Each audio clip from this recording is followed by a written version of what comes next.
Здравейте хора, аз съм Дани 231. Днес с класацията топ 5 най-високи сгради на мостъргачи в света.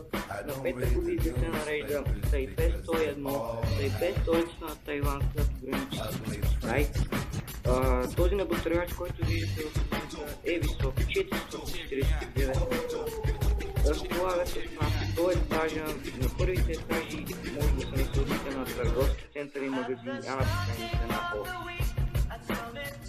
На четвърта позиция се нарежда Guangzhou Financial Center. Този небостъргач е висок 450 метра. Разполага с над 103 етажа. Гуанчжоу е голям град в Югоизточен Китай, който се намира в провинцията Гуандун, северно от Хонг-Конг. Виждате колко е висока тази сграда.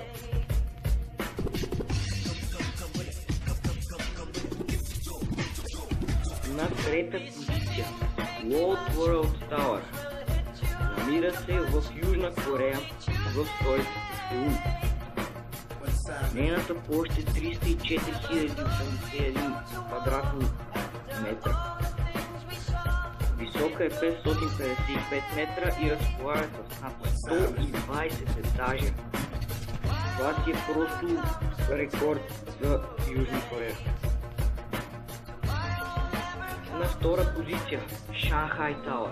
Намира се в град Шанхай, който е североизточно от Хонг-Конг. 632 метра висок е небостъргач. Неговите етажи са 128. Можете да си представите китайците колко са напреднали.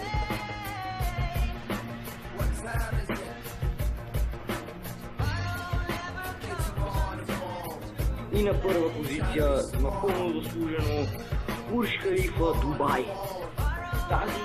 Този небостъргач е построен миналата година. Открит е точно тогава от самите араби. Висок е 828 метра. Разполага с над 150 етажа.